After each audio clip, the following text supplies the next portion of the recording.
जय श्री कृष्णा। राधे राधे दोस्तों, आज मैं जो सत्य घटना आप लोगों के साथ शेयर करने वाली हूँ यह हमारे पड़ोस में रहने वाली रेणुका आंटी का है। रेणुका आंटी जब ये घटना हम लोगों को बता रही थी तब उनके आंखों से आंसू नहीं रुक रहे थे। सच में जब यह घटना आप लोग भी सुनोगे तो आप लोगों के आंखों में भी आंसू आ जाएंगे, क्योंकि दोस्तों एक भक्त की पीड़ा एक भक्त ही समझ सकता है। और मुझे ये बात पता है कि आप लोग जब मेरे इस वीडियो पर आए हो तो आप लोगों की आस्था और भक्ति भी लड्डू गोपाल के लिए कई गुना ज्यादा होगी। सच में मुझे रेणुका आंटी के लिए बहुत ही बुरा लग रहा है और ये वीडियो बनाने का मेरा एक ही मकसद है कि इस वीडियो के जरिए रेणुका आंटी की मदद हो सके, ताकि रेणुका आंटी के प्राणों से भी प्यारे उनके लड्डू गोपाल जो उनसे छिन गए हैं उन्हें वापस मिल जाए। दोस्तों रेणुका आंटी के लड्डू गोपाल मात्र 4 महीने पहले उनसे छिन गए हैं, परंतु यह घटना मैं आपको पहले से बताऊंगी। दोस्तों रेणुका आंटी और अंकल और उनका एक पुत्र है जो अभी बिहार के पटना में रहकर अपनी पढ़ाई कर रहा है। आज से 4 साल पहले जब उनका बेटा रोहन अपनी पढ़ाई करने के लिए पटना चला गया तब रेणुका आंटी और अंकल घर में बिल्कुल अकेले हो गए। रेणुका आंटी और अंकल आस्था पर, भगवान पर बहुत पहले से ही भरोसा रखते हैं। रेणुका आंटी हमेशा पूजा पाठ किया करती हैं। रोहन पढ़ाई के लिए पटना चला गया था और अंकल सुबह सुबह अपने ऑफिस चले जाया करते थे। रेणुका आंटी घर पे बिल्कुल ही बोर हो जाया करती थी। रेणुका आंटी हमेशा से ही यूट्यूब पर लड्डू गोपाल के वीडियोस देखा करती थी, जिनसे धीरे धीरे उनको लड्डू गोपाल के प्रति आकर्षण महसूस होने लगा और उनकी भक्ति लड्डू गोपाल पर बढ़ती चली गई। रेणुका आंटी के भी मन में यह बात चल रही थी कि क्यों ना मैं भी एक प्यारे से छोटे से लड्डू गोपाल लेकर आऊं। वैसे भी मैं घर पे बिल्कुल अकेली हूँ।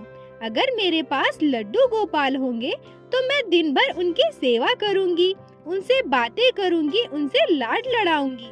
यह बात उन्होंने अंकल से कही कि क्यों ना हम अपने घर पे एक लड्डू गोपाल लेकर आएं। अंकल ने उनसे कहा कि ठीक है, कुछ दिनों के बाद जब हम लोग जगन्नाथपुरी जाएंगे तो वहाँ से हम लड्डू गोपाल को लेकर आएंगे।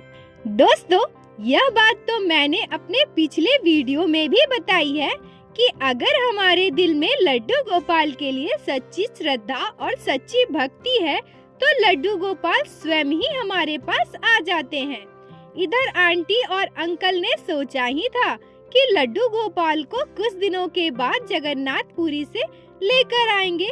तभी उनकी भाभी जो वृंदावन बांके बिहारी जी के दर्शन के लिए गई हुई थी, वहाँ से रेणुका आंटी के लिए एक प्यारे से छोटे से लड्डू गोपाल लेकर आती है और रेणुका आंटी से कहती है, रेणुका तुम तो दिन भर घर में बोर होती हो, वैसे भी तुम्हारा मन तो लगता नहीं था, इसलिए मैं सोच रही थी कि तुम्हारे लिए वृंदावन से क्या लेकर आऊं। तुमसे बिना पूछे ही मैं लड्डू गोपाल लेकर आ गई। अब तुम लड्डू गोपाल की सेवा करना, देखना तुम्हें अकेलापन बिल्कुल भी महसूस नहीं होगा। देखा दोस्तों लड्डू गोपाल कैसे हमारे घर पर अचानक आ जाते हैं। बस हमारे दिल में सच्ची श्रद्धा और सच्ची भक्ति होनी चाहिए। बोलो बाके बिहारी लाल की जय, लड्डू गोपाल की जय, जय जय श्री राधे। रेणुका आंटी लड्डू गोपाल की सेवा बहुत ही प्यार से करने लगी, परंतु दोस्तों लड्डू गोपाल के उनके घर आने के 2 साल के बाद यानी 2021 में रेणुका आंटी के जीवन में एक ऐसी दुर्घटना घटती है जिनसे उनका जीवन बिल्कुल ही बदल जाता है। अंकल की अचानक से कोरोना से मृत्यु हो जाती है। अंकल की मृत्यु के बाद तो जैसे रेणुका आंटी बिल्कुल टूट जाती हैं। उनका बेटा रोहन अपने पिता की मृत्यु पर घर आता है, परंतु कुछ महीने रहने के बाद उसे वापस पटना अपनी पढ़ाई के लिए जाना पड़ता है। अब घर पर लड्डू गोपाल और रेणुका आंटी रह जाते हैं। रेणुका आंटी दिन भर लड्डू गोपाल की सेवा में व्यतीत करती है। रेणुका आंटी हमेशा कहती थी कि लड्डू गोपाल की सेवा जैसे मैं और रोहन के पापा करते थे वैसे ही मैं अभी भी करूंगी। लड्डू गोपाल मेरे लिए सब कुछ है। 2022 के अंत में रोहन का कोई एग्जाम उत्तर प्रदेश में पड़ा था। रोहन अपनी मम्मी यानी रेणुका आंटी से कहता है कि मम्मी क्यों ना तुम भी मेरे साथ चलो, मेरा एग्जाम तो बस एक ही दिन का है, उसके बाद हम दोनों वृंदावन बांके बिहारी जी के दर्शन के लिए जाएंगे। तुम्हारी भी बहुत दिनों से इच्छा थी वृंदावन में दर्शन की और मेरा भी बड़ा ही मन हो रहा है, यही अच्छा मौका है, चलो हम दोनों जाकर बांके बिहारी जी के दर्शन कराते हैं। रेणुका आंटी खुशी खुशी तैयार हो जाती है। दोस्तों, रेणुका आंटी कभी भी कहीं भी जाती थी तो अपने साथ अपने लड्डू गोपाल को लेकर जाती थी और इस बार तो लड्डू गोपाल के खास स्थान पर ही जाना था, वृंदावन बांके बिहारी जी के पास। तो भला लड्डू गोपाल को छोड़कर रेणुका आंटी कैसे जा सकती थी। रोहन ने ट्रेन की 3 टिकटें बुक करवाई क्योंकि लड्डू गोपाल उनके साथ जा रहे थे, तो वो नहीं चाहते थे कि लड्डू गोपाल को किसी भी तरह की तकलीफ हो।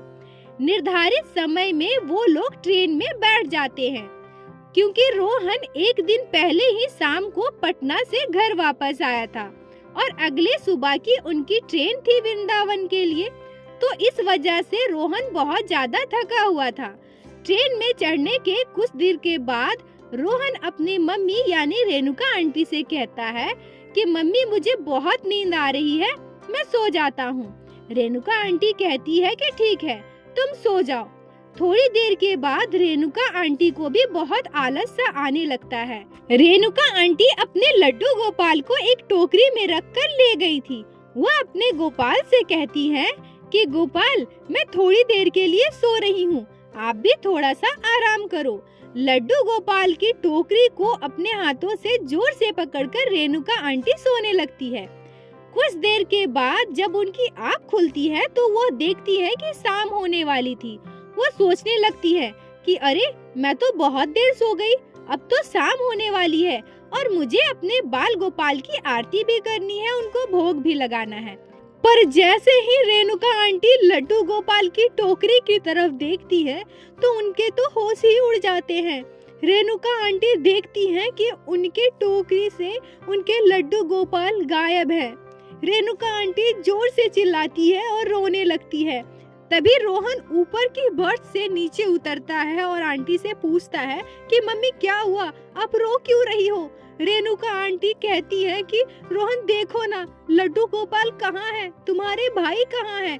रोहन और रेणुका आंटी ट्रेन की पूरी बॉगी में सभी लोग से पूछती है कि क्या आपने हमारे लड्डू गोपाल को देखा है, पर किसी के पास भी कोई जवाब नहीं था। रेणुका आंटी और रोहन सीट के नीचे भी देखते हैं कि कहीं उनके लड्डू गोपाल नीचे ना गिर गए हो, पर लड्डू गोपाल कहीं नहीं मिलते। पूरे ट्रेन में रोहन और रेणुका आंटी घूम घूम कर सबसे पूछते हैं, सबको अपने लड्डू गोपाल के बारे में बताते हैं कि वो कैसे पोशाक पहने थे, कैसा श्रृंगार किया था, पर किसी के पास भी कोई जवाब नहीं था, किसी को कुछ भी पता नहीं था, किसी ने कुछ भी नहीं देखा था। तब तक ट्रेन बहुत आगे निकल चुकी होती है। रेणुका आंटी ट्रेन में बहुत रोती है। इस दुनिया में हर एक तरह के लोग हैं। कुछ लोग तो लड्डू गोपाल की भक्ति करने वाले भक्तों को ढोंगी कहते हैं। वो कहते हैं कि एक मूर्ति के लिए इतना करते हो। पर दोस्तों, भक्तों की आस्था को, उनकी भक्ति को हर कोई नहीं समझ सकता। कुछ लोग अंधविश्वासी होते हैं जो कभी नहीं समझ सकते। दोस्तों, उस ट्रेन में से कुछ लोग कहते हैं कि एक मूर्ति के लिए इतना क्यों रो रही हो, आप तो वृंदावन ही जा रही हो ना, तो वहाँ से दूसरे लड्डू गोपाल ले आना। पर दोस्तों, क्या हमारे पहले संतान की जगह दूसरी संतान ले सकता है? क्या एक माँ अपने पहले संतान को इतनी आसानी से भूल सकती है? क्या एक माँ को जब उनका दूसरा संतान होता है तब वो क्या अपने पहले संतान को किसी और को दे सकती है? वही भाव, वही ममता दूसरे संतान के लिए हो सकती है क्या? हमारे सारे बच्चे हमारे लिए बराबर होते हैं, परंतु एक की जगह दूसरा कभी नहीं ले सकता। परंतु उसमें से ही कुछ लोग ये भी कह रहे थे कि बहन तुम रो नहीं, तुम चिंता मत करो, तुम्हारे लड्डू गोपाल तुम्हें जरूर मिल जाएंगे, भगवान पर भरोसा रखो। वृंदावन पहुंचकर भी रेणुका आंटी दूसरे लड्डू गोपाल नहीं लेती है। उनको आज भी भरोसा है कि उनके लड्डू गोपाल उन्हें जरूर मिलेंगे। आज भी वह इस विश्वास को लेकर बैठी हैं। दोस्तों, क्या किसी व्यक्ति के जीवन से उनके भगवान को छीनकर अगर हम अपने घर में स्थापित करते हैं, विराजित करते हैं, तो क्या वो भगवान हमारे हो जाते हैं? कभी भी नहीं। क्या एक बच्चा अपने माँ बाप को छोड़कर, अपने परिवार को छोड़कर किसी दूसरे के घर में खुश रह सकता है क्या? कभी नहीं रह सकता। लड्डू गोपाल अपने परिवार से दूर कैसे खुश रह सकते हैं? किसी भक्त को इतना दुख, इतना पीड़ा देकर कोई कैसे खुश रह सकता है? इस कलयुग में कैसे लोग हैं जो भगवान तक को नहीं छोड़ते? उनके लिए शायद लड्डू गोपाल बस एक मूर्ति मात्र हो, परंतु एक भक्त के लिए उनके भगवान, उनकी दुनिया होते हैं, उनके आराध्य होते हैं, उनके प्रभु होते हैं। दोस्तों, रेणुका आंटी आज भी रो रो कर यही बात कहती है कि हमारी भक्ति और श्रद्धा में क्या कमी थी जो हमारे लड्डू गोपाल हमें छोड़कर चले गए। पर दोस्तों, इसका जवाब तो हम में से किसी के पास नहीं है कि लड्डू गोपाल कहाँ गए हैं। क्या लड्डू गोपाल किसी दूसरे भक्त पर कृपा करके उनके साथ चले गए हैं, या कोई लड्डू गोपाल को चुरा कर अपने घर ले गया हो, या कोई लड्डू गोपाल को मात्र एक मूर्ति समझकर उसे चुरा ले गया?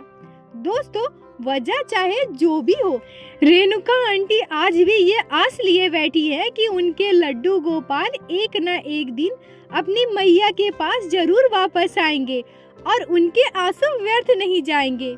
दोस्तों, आप लोगों से हाथ जोड़कर अनुरोध करती हूँ कि इस वीडियो को ज्यादा से ज्यादा शेयर करें, ताकि रेणुका आंटी के लड्डू गोपाल को जिन्होंने भी लिया हो उन तक ये वीडियो पहुँच सके और वो रेणुका आंटी को उनके लड्डू गोपाल वापस दे दे।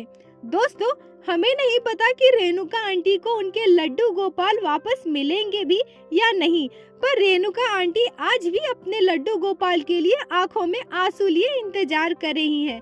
एक भक्त को उनके भगवान से दूर करना, इतना रुलाना बहुत बड़ा पाप होता है। दोस्तों, अगर आप लोगों को आज की ये वीडियो अच्छी लगी हो तो कृपया वीडियो को लाइक करके ज्यादा से ज्यादा शेयर करें और चैनल को सब्सक्राइब करें, ताकि इसी तरह से प्रतिदिन आप लोग हमारे चैनल पर श्री बांके बिहारी श्री लड्डू गोपाल की लीला कथा सुन सके। दोस्तों, अगर आपके जीवन में भी घटी हो कोई चमत्कारी घटना या लड्डू गोपाल ने कभी भी की हो कोई भी लीला जिसे आप लोग हम सभी के साथ शेयर करना चाहती है, तो कृपया कमेंट बॉक्स में बताएं। हम आपसे कांटेक्ट करेंगे और आपकी लीला कथा को हमारे चैनल पर सभी भक्तों के साथ शेयर अवश्य करेंगे। बोलो बांके बिहारी लाल की जय, लड्डू गोपाल की जय। जय जय श्री राधे। राधे राधे दोस्तों।